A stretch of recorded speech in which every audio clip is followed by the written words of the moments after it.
to introduce to you guys Amber Salvador. She's a licensed clinical psychologist at Sharp Mesa Vista. She conducts group, family, and individual therapy in the dialectical behavior therapy intensive outpatient programs and cognitive intensive outpatient programs.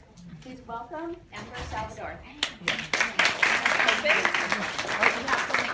Good morning, ladies. I have someone come home. Can you hear me? Yeah. Okay, I go by Dr. Amber. My name is Dr. Amber Salvador. I'm a licensed clinical psychologist, as she said.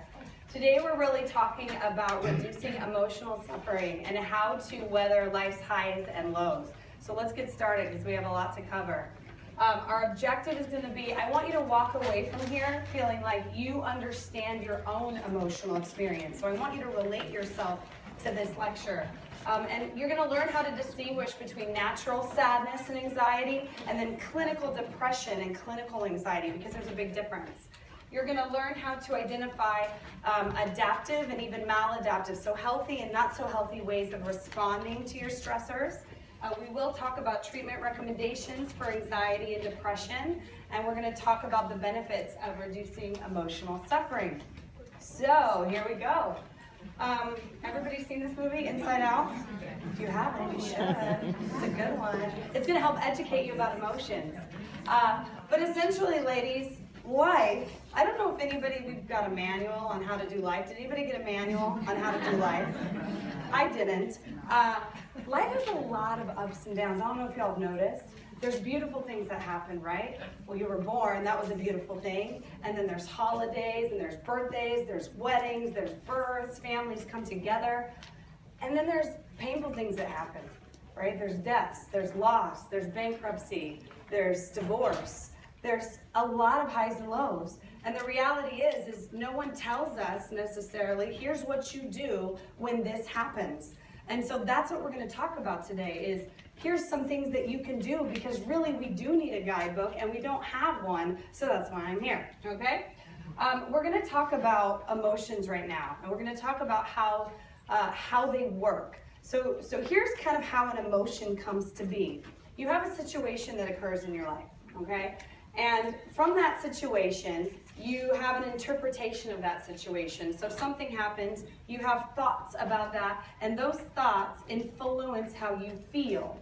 And then obviously how you feel influences how you respond, how you cope, how you react. And then based on that, it can dictate how your body feels, because your emotions influence how your body feels. I don't know if you've noticed that, right? So let's give you an example.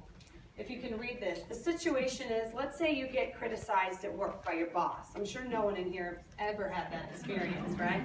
No. You get criticized at work by your boss, and your thought is, I suck. I'm not good enough. Maybe it's she sucks. I don't know what it is. But let's say underneath all of that, there's this like inadequacy thought. This thought that like, if I just would have done better, there's something wrong with me. I always screw things up. Okay?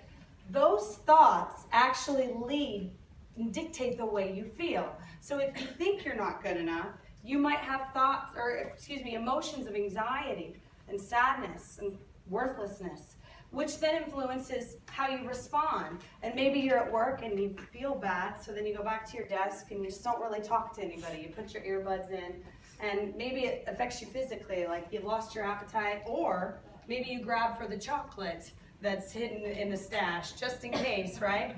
So, and maybe you're kind of tired, and now you're like, I really just want to go home. I'm done with this day, okay? So this just gives us one example of what can happen in your day. And why are we talking about this? Well, we develop over time thought patterns, emotion patterns, and response patterns, behavior patterns. And so that isolated incident with your boss, we actually do that in different areas of our lives. And our life experiences influence how we think, how we feel, and how we respond. So for example, if you grew up in a home where there was poverty, or you were of low income, you might think, feel, and respond differently in life to certain things than someone who grew up in an affluent family, for example. That's just one example, right? Think about all the different things that influence where you live, right? who raised you. Influences how you think about yourself, how you feel, and thus how you respond. So what's important to know is your life experiences influence that, and then that becomes patterned over time.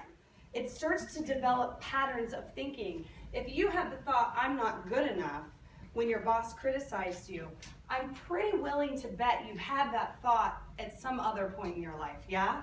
You've had that thought when your partner rejected you on something, or when your friend didn't call you, or when you didn't meet a deadline. So these become patterns, and the question to ask yourself is, are these patterns, my thinking, feeling, and behaving, are they helping me, or are they hurting me? And the truth is, it might be a little bit of both. So we're going to talk for a minute about emotion myths, because emotion myths are things that we buy into in this society that influence our thought, feeling, and behavior patterns, okay? And I want you to see if you or your family or your culture has ascribed to any of these emotion myths. It's not okay to show my emotions. Now, we as women have a little more liberty than, let's say, the males do, right?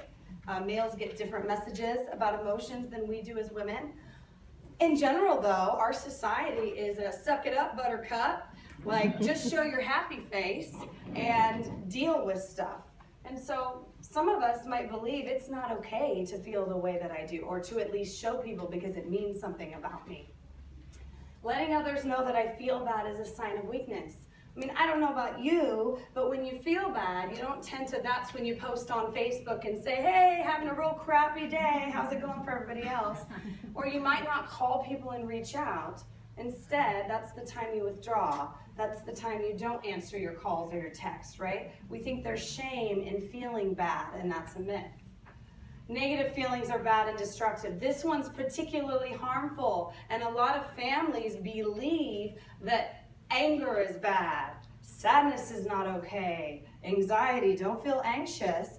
And so we're going to talk about why those messages can be harmful to us and actually cause us more suffering. I should be able to do it all on my own. I know as women you've never thought that, right? Never, never. I don't know, we're just supposed to be super women. Have the kids, have the job, clean the home, have the career, do this, do that, be the perfect friend, everything. I should be able to do it all on my own. Well, if you're a human being, you realize now that you can't. And if others don't approve of my feelings, I obviously shouldn't feel the way that I do. We often look to people, because think about it, as a child, you look to your parents to say, okay, does this make sense? I feel sad, I have a boo-boo, do you care? Right? Well, we tend to do that as adults. We look around and say, does it matter how I feel? And if we don't get that validation from your partner, from your boss, from your friends, then we start to doubt ourselves. And we start to think, well, maybe what I feel is wrong or bad. And then I can't handle uncomfortable emotions. This one is major. We have this belief that we can't tolerate emotional pain, because I don't know anybody who enjoys emotional pain. Right? I don't think anyone's here to sign up for more emotional pain. You didn't walk in saying, how can I increase my emotional suffering? That's not why you're here, right? However, a lot of people spend time running from emotional pain because the message is we're not supposed to feel it. And that is a harmful message. So let's talk about this. I've created a chart. You may find yourself up here. That does not mean that you're a bad person or you've screwed up. It just, guess what it means? You're a human being. That's what it means, okay? We have 3 categories. Some people, when they start to feel their emotional pain, they develop coping where they emotionally numb out. They feel the pain, they're like, I don't want to feel that. It's not okay to feel it, so they go to emotional numbing. We as human beings emotionally, numb a lot of ways. One of the biggest, drugs, alcohol, prescription pills, right? That's just taking the emotion, masking it, muting it. Food, come on. Ben & Jerry's has made a killing, right? Chocolate industry. I mean, I don't know anyone that doesn't like chocolate, especially on a bad day. And when you've had a bad day, it's like, well, fine, I'm gonna get that burger and fries, right? We're numbing, that's what we're doing. Shopping, retail therapy, need I say more? Okay. Staying busy. I think women are the masters at this. We're just I'm just busy, I gotta go, right? How do you know when you're staying busy as an emotional numbing strategy? When you slow down, and it's like, oh no, I don't want to sit with me. I don't want to sit and be with my head. That might tell you that you're emotionally numbing through staying busy. Sex, pornography, just relationships, right? Just, I gotta be around people. It doesn't even have to be a love relationship. It could be, I just gotta spend time with people. I can't be alone. Social media, TV, Facebook, all that stuff. We distract with all of those forms of media. It helps us not feel. Gambling, any type of addiction really. Anything that takes up a lot of your time, you may be avoiding feelings by distracting with those things. Just something to think about, okay? Externalizing pain. These are my people who start to feel an emotion and it feels so intense that they gotta just, oh, we're not ready for that. It feels so intense that they gotta get it out, right? So these are my people who will cry really easily. These are my people who have to snap back. These are my people who feel like they just gotta get it out, okay? So what this ends up looking like in our not best moments is verbal aggression, physical aggression. We sometimes threaten, we say stuff when we're mad that we don't mean. It can look like self-harm, hitting yourself, cutting yourself, burning yourself. Controlling others, this is a big one. I feel this pain, I don't like it, so I try to control my environment. I try to make it so that everybody's doing what I need them to do so that I don't have to feel my feelings, okay? Manipulation, blaming others, lying to harm. Right? I'm trying to hurt you because I feel hurt on the inside, and then driving recklessly. That's just kind of, you know, tailgating, following someone. I'm sure none of you have done that. I'm not asserting that you have, okay? Internalizing pain. These are my people who start to feel pain, and that's where the message is, this is not okay, this is bad, so we shove it back down, okay? What that looks like, isolating, withdrawing, pulling away from people, pretending, oh, it's fine. No, I'm good, right? Putting on that face. Passivity, not speaking up. That is a form of internalizing pain. You feel something, you think something, and you don't tell anybody. You don't say anything, right? That means your voice is not heard. That's what that means. Or you just like, screw it, I'm going to bed. And we've all had that day, haven't we? If you're a human being, you've had that day. Come on. Caregiving to others excessively. Well, think about it. If you're doing for everybody else, you're not stopping and focusing on what do I need. Lying to conceal, again, lying so that other people don't really know what's going on with you. Not taking care of yourself. This one is major. We're going to talk about this. I take care of everybody else. Everybody else comes first. I come last. Not attending to what I need. And procrastination. So again, if you're a human being, you probably have done one of these things. Doesn't mean you're a bad person. We just want to let's look at that.